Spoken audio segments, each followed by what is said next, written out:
반갑습니다. 성도 여러분. 6월 27일 금요일 부산진 오늘의 묵상입니다. 오늘 저희가 함께 나누실 말씀은 역대상 27장 16절부터 34절까지의 말씀입니다. 이스라엘 지파를 관할하는 자는 이러하니라. 르우벤 사람의 지도자는 시그리의 아들 엘리에셀이요, 시몬 사람의 지도자는 마아가의 아들 스바다요, 레위 사람의 지도자는 그무엘의 아들 하사랴요, 아론 자손의 지도자는 사독이요, 유다의 지도자는 다윗의 형 엘리후요, 이사갈의 지도자는 미가엘의 아들 오므리요, 스불론의 지도자는 오베다의 아들 이스마야요, 납달리의 지도자는 아스리엘의 아들 여레못이요, 에브라임 자손의 지도자는 아사시아의 아들 호세아요, 므낫세 반 지파의 지도자는 부다야의 아들 요엘이요, 길르앗에 있는 므낫세 반 지파의 지도자는 스가랴의 아들 id도요, 베냐민의 지도자는 아브넬의 아들 야하시엘이요, 다는 여호람의 아들 아사렐이니 이들은 이스라엘 지파의 지휘관이었더라. 이스라엘 사람의 20세 이하의 수요는 다윗이 조사하지 아니하였으니 이는 여호와께서 전에 말씀하시기를 이스라엘 사람을 하늘의 별같이 많게 하리라 하셨음이라. 수르야의 아들 요압이 조사하기를 시작하고 끝내지도 못해서 그 일로 말미암아 진노가 이스라엘에게 임한지라. 그 수요를 다윗 왕의 역대 지략에 기록하지 아니하였더라. 아디엘의 아들 아스마웻은 왕의 곡간을 맡았고 우시아의 아들 요나단은 밭과 성읍과 마을과 망대의 곡간을 맡았고 글루비의 아들 에스리는 밭 가는 농민을 거느렸고 라마 사람 시므이는 포도원을 맡았고 스밤 사람 삽디는 포도원의 소산 포도주 곡간을 맡았고 게델 사람 바알 하나는 평야의 감람나무와 뽕나무를 맡았고 요아스는 기름 곡간을 맡았고 사론 사람 시드레는 사론에서 먹이는 솥대를 맡았고 아들레의 아들 사밧은 골짜기에 있는 솥대를 맡았고 이스마엘 사람 오빌은 낙타를 맡았고 메로노 사람 예드야는 나귀를 맡았고 하갈 사람 야시스는 양떼를 맡았으니 다윗 왕의 제사를 맡은 자들이 이러하였더라. 다윗의 숙부 요나단은 지혜가 있어서 모사가 되며 서기관도 되었고 학모니의 아들 여이엘은 왕자들의 수종자가 되었고 아히도벨은 왕의 모사가 되었고 아렉 사람 후세는 왕의 벗이 되었고 브나야의 아들 요야다와 아비아달은 아히도벨의 뒤를 이었고 요압은 왕의 군대 지휘관이 되었더라. 아멘. 하나님의 나라는 어디서 시작될까요?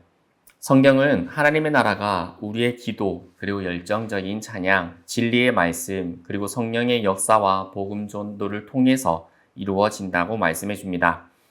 그리고 오늘 말씀에서 하나님의 나라가 이루어지는 또 하나의 모습을 보여주는데 바로 질서와 책임, 그리고 헌신의 모습에서 이루어짐을 보여줍니다.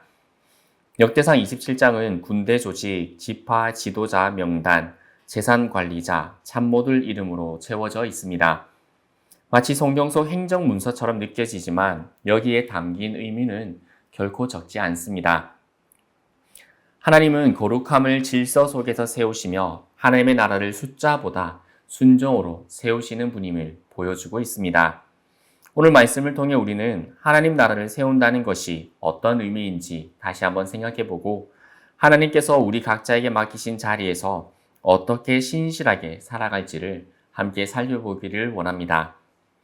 먼저는 질서는 하나님의 성품임을 우리는 기억해야 합니다.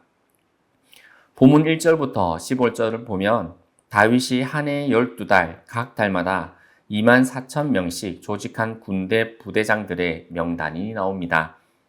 이는 단순한 군사 전략이 아닙니다. 다윗은 하나님의 백성을 보호하기 위해 평상시에도 체계적인 질서와 경계심을 놓지 않았던 것을 보여줍니다.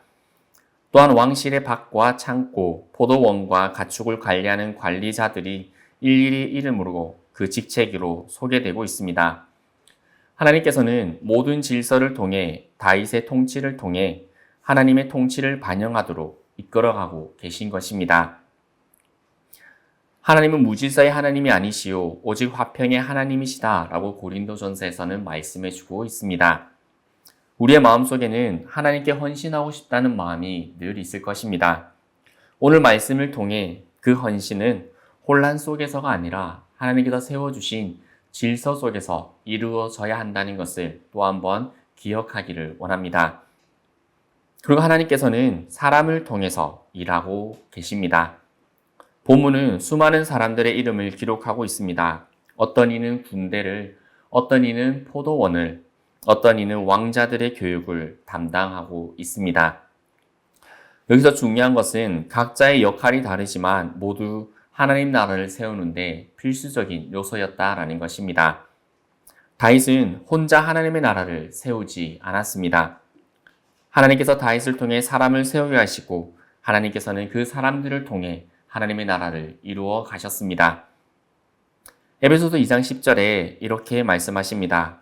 우리는 그가 만드신 바라 그리스도 예수 안에서 선한 일을 위하여 지으심을 받은 자니 이 일은 하나님이 전에 예비하사 우리로 그 가운데서 행하게 하려 하심이라. 아멘. 여러분, 교회 안에서 내 자리는 별로 중요하지 않다라고 느끼셨을 때가 혹시 있으십니까? 그러나 포도원 담당자도 가축 창고를 관리하는 자도 성경에 그 이름을 기록하고 있습니다. 하나님의 나라에 작은 일은 없습니다. 무명이어도 결코 무가치하지 않습니다. 그리고 하나님께서는 하나님 나라를 세워 가실 때에 숫자보다 약속을 신뢰하기를 원하십니다. 23절에서 다윗은 20세 이하의 자들은 계수하지 않았다라고 말합니다. 그 이유는 여호와께서 이스라엘을 많게 하사 하늘의 별 같게 하신다 하셨던 그 약속을 믿었기 때문이라 합니다. 다윗은 인구조사로 큰 실패를 경험한 뒤에 사람의 수와 힘을 신뢰하기보다는 하나님의 약속을 신뢰하는 쪽으로 삶의 방향을 다시금 돌이켰습니다. 우리도 그렇습니다. 몇 명이 모였는가, 얼마나 빠르게 성장하고 있는가 같은 계산은 중요해 보일 수도 있습니다. 하지만 하나님께서는 우리의 계산보다 하나님의 말씀을 붙드는 믿음을 통해서 일하시는 줄 믿습니다. 믿음은 눈에 보이는 숫자보다 하나님의 말씀을 더 진실하게 받아들이는 결정입니다. 지금 약해 보이는 자리, 아무 변화도 없어 보이는 그 자리 속에서도 하나님께서는 일하고 계심을 믿음으로 고백하는 우리가 되기를 원합니다. 오늘 말씀을 통해 하나님께서는 다윗을 통해 단순히 왕국을 세우신 것이 아니라 그분 자신의 통치 질서를 보여주고 계십니다. 이 질서의 핵심은 각자의 자리에서 맡은 책임을 성실하게 감당하는 것입니다. 화려한 자리가 아니더라도 이름 없는 자리에서라도 하나님을 경외하며 살아가는 삶이 곧 하나님 나라를 세우는 헌신입니다. 교회는 잘하는 한 사람이 아니라 각자의 자리에서 성실히 살아가는 한 사람 한 사람을 통해 세워집니다. 여러분의 인생은 지금 하나님의 나라, 그 질서 안에 있습니까? 하나님은 하나님의 사람을 은사와 부르심에 따라서 각자의 영역에 두시고 그 자리에서 작지만 진실한 하나님의 나라를 이루어가게 하시는 분이십니다. 나의 삶의 현장에 부르신 하나님의 부르심을 기억하며 하나님의 나라를 세워가는 오늘 하루의 삶이 되시기를 소망합니다. 함께 기도드리겠습니다. 하나님 아버지, 오늘도 저희는 하나님의 성품, 그 질서의 하나님이심을 기억합니다. 또한 하나님의 나라를 세워나가실 때에 우리를 세워주시고 우리의 연약한 가운데 믿음을 붙들 때에 역사하신다는 하나님의 약속을 또다시 바라봅니다. 하나님을 향한 그 믿음으로 맡은 바 헌신하며 살아가는 저희들 되게 해주시고 사람을 향하여 공동체를 향하여 헌신함이 아니라 지금 나의 헌신이 하나님을 향한 헌신임을 기억하여 충성되이 오늘 하루 살아가는 저희가 되게 하여 주옵소서. 예수 그리스도 이름으로 기도드리옵나이다. 아멘.